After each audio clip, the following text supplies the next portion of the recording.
Assalamualaikum warahmatullahi wabarakatuh. Selamat siang semua. Kami dari kelompok 5. Nama saya Wahyu Arwinando dan rekan saya. Nama saya Deni Priscilia. Kami akan membawakan sebuah materi koordinasi dalam sistem terdistribusi. Untuk slide pertama atau penjelasan pertama akan dibacakan oleh rekan saya. Baiklah, saya akan menjelaskan koordinasi antar proses. Agar tidak terjadi konflik saat mendistribusikan data, maka diperlukan sinkronisasi dan koordinasi antar komputer. Dalam sistem terdistribusi berbasis koordinasi, fokusnya adalah pada bagaimana koordinasi antara proses berlangsung. Jika ada lebih dari satu proses yang siap running, maka sistem operasi akan menentukan salah satu proses untuk running lebih dulu. Selanjutnya, event ordering atau pengurutan event. Pengurutan event sangat diperlukan untuk alokasi resource. Dalam manajemen koordinasi proses pada sistem, tersentralisasi memungkinkan untuk menentukan urutan kejadian, sebab hanya terdapat satu memori dan clock. Manajemen koordinasi antar proses pada sistem terdistribusi untuk menentukan urutan kejadian tidak semudah seperti sistem tersentralisasi, karena pada sistem terdistribusi parameter yang diperhatikan lebih kompleks, yaitu pertama, memori dan clock tidak tunggal, kedua, tidak mungkin menyatakan urutan dua kejadian, ketiga, hanya dapat ditentukan variable ordering atau urutan bagian, relasi happen before. Selanjutnya, relasi happen before. Relasi happen before adalah suatu relasi yang memperhatikan urutan kejadian karena kejadian yang satu dengan yang lain saling terkait. Simbol relasi happen before. Pada relasi happen before berlaku satu, proses sekuensial adalah semua kejadian dijalankan oleh satu pemproses atau total ordering. Dua, hukum sebab akibat, yaitu suatu kejadian di mana pesan dapat diterima setelah pesan tersebut dikirimkan. Selanjutnya, aturan relasi happen before. Pertama, jika A dan B adalah event pada proses yang sama dan A dieksekusi sebelum B, maka A ke B. Yang kedua, jika A adalah event pengiriman pesan oleh satu proses dan B adalah event penerimaan pesan oleh proses lain, maka A ke B. Yang ketiga, jika A ke B dan B ke C, maka A ke C.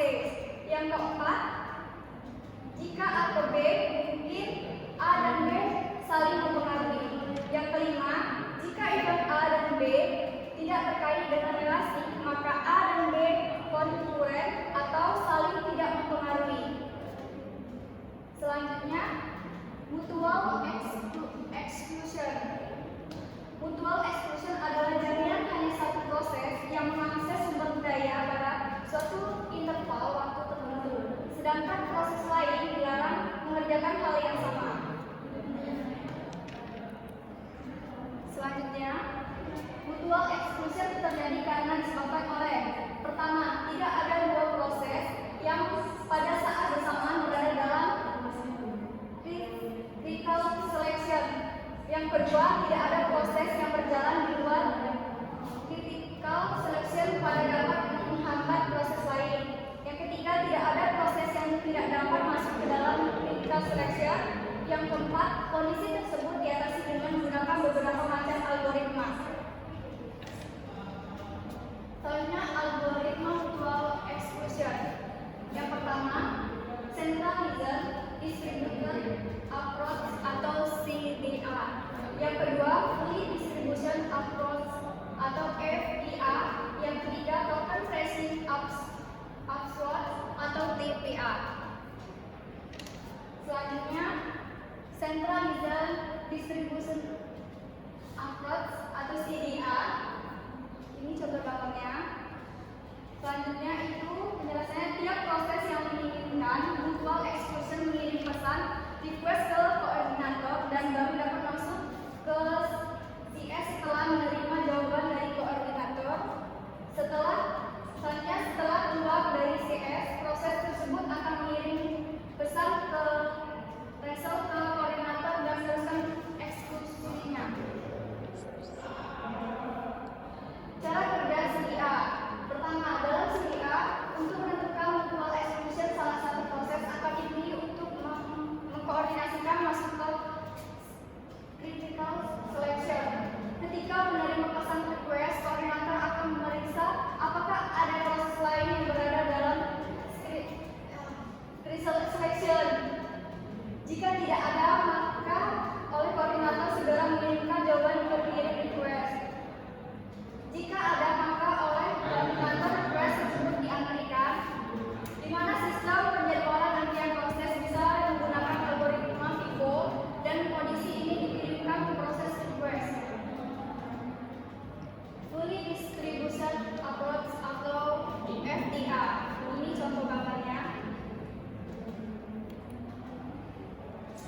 Cara kerja RDA. Pertama, sistem terdiri dari 3 proses, P1, P2, dan P3, di mana P1 dan P3 ini masuk ke critical selection. Yang kedua, P1 kemudian mengirimkan pesan request atau P1 TS sama dengan 10 ke proses P2 dan P3. Yang ketiga, sementara itu P3 mengirimkan pesan request atau P3 TS sama dengan 4 ke P1 dan ke P2. Yang ketiga, ketika P2 menerima pesan request atau baik dari P1, P3, ia akan segera menjawab. Yang keempat, ketika P1 menerima pesan request dari P3, ia akan segera menjawab sebab TS atau P1 sama dengan 10, TS atau P3 sama dengan 4. Yang kelima, ketika P3 menerima pesan request dari P1, ia akan menunda jawaban sebab TS atau P3 sama dengan 4, TS P1 sama dengan 10. Terus, setelah menerima jawaban dari P1 dan P2, maka P3 dapat masuk ke critical selection. Setelah keluar dari critical selection, P3 menerima jawaban ke P1 dan P1 dapat masuk ke critical selection. Selanjutnya, token tracing alert atau TPA. Token merupakan pesan bertipe khusus yang beredar pada seluruh sistem. Pertama, dengan menggerakkan token di antara proses-proses dalam suatu sistem dapat menentukan mutual exclusion. Yang kedua, hanya ada satu token dalam sistem, hanya ada satu proses yang dapat masuk ke critical selection pada suatu saat. Yang ketiga, proses-proses diorganisasikan secara logika dalam bentuk ring atau fisiknya jaringan tidak perlu ring.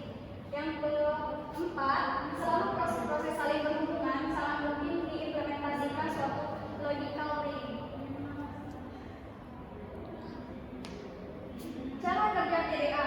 Pertama, kirim token ke seluruh ring atau fisiknya jaringan tidak perlu ring.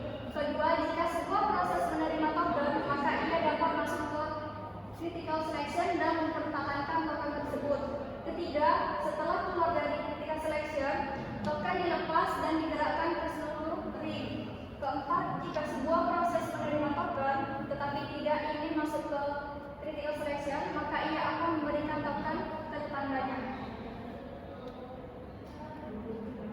Selanjutnya, 2 jenis kesalahan yang mungkin terjadi pada TPA.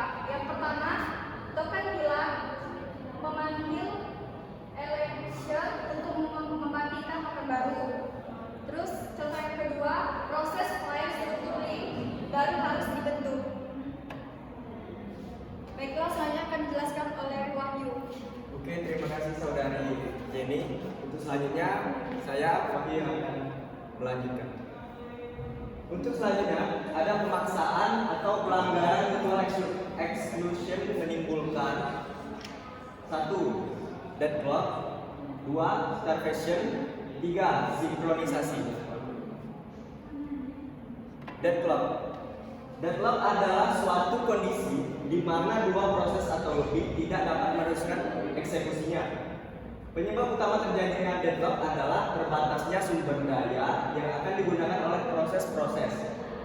Tiap proses berkompetisi untuk memperebutkan sumber daya yang ada. Next. Deadlock handling. 4 kondisi pemicu deadlock. 1. Kondisi mutual exclusion, yaitu kondisi sebuah resource sedang digunakan oleh satu proses atau sedang bebas. Yang kedua, kondisi hold and wait. Proses-proses yang sedang memakai resource diizinkan meminta resource baru. Yang ketiga, kondisi non-preemptive. Resource yang sedang digunakan hanya bisa dilepaskan oleh proses yang memakainya, atau pelepasan tidak bisa dipaksa oleh pihak lain. Yang keempat, kondisi circular wait, yaitu ada rantai dari 2 atau lebih proses masing-masing menunggu resource yang dikuasai proses berikutnya dalam rantai tersebut. Berikutnya ada deteksi terjadinya deadlock dengan 2 algoritma. Yang sebelah kiri yaitu Centralized Distributed Approach atau CDA. Selanjutnya ada Fully Distributed Approach atau VDA. Kemudian cara menghindari deadlock, yaitu 1. Jangan memulai proses apapun jika proses tersebut akan membawanya pada kondisi deadlock. Yang kedua, jangan memberi kesempatan pada suatu proses untuk meminta sumber daya lagi jika penambahan ini akan membawa kita pada suatu keadaan deadlock. Yang ketiga, pada sistem deadlock, avoidance atau penghindaran dilakukan dengan cara memastikan bahwa program memiliki maksimum permintaan. Dengan kata lain, cara sistem ini memastikan terlebih dahulu bahwa sistem akan selalu dalam kondisi aman. Baik, selanjutnya starvation. Starvation adalah situasi di mana satu proses menunggu terlalu lama buat memakai satu resource atau eksekusi tertentu. Starvation adalah kondisi yang biasanya terjadi setelah deadlock. Proses yang kekurangan resource atau karena terjadi deadlock tidak akan pernah mendapat resource yang dibutuhkan sehingga mengalami starvation atau kelaparan. Selanjutnya ada sinkronisasi. Sinkronisasi adalah proses pengaturan jalannya beberapa proses pada saat yang bersamaan. Tujuan utama sinkronisasi adalah menghindari terjadinya inkonsistensi data karena pengaksesan oleh beberapa proses yang berbeda atau kita sebut mutual exclusion, serta untuk mengatur urutan jalannya proses-proses sehingga dapat berjalan dengan lancar dan terhindar dari deadlock dan starvation. Next, selanjutnya ada metode sinkronisasi. Yang pertama, synchronous system. Synchronous system adalah kendali yang kembali ke user program setelah program masukan dan keluaran selesai dilakukan sehingga diperlukan waktu tunggu bagi user untuk akses selanjutnya. Algoritma synchronous system atau algoritma laptop.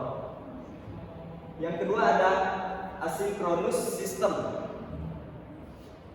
Kendali yang akan kembali ke user tanpa menunggu proses masukan dan keluaran selesai sehingga tidak terjadi wait loop atau waktu tunggu.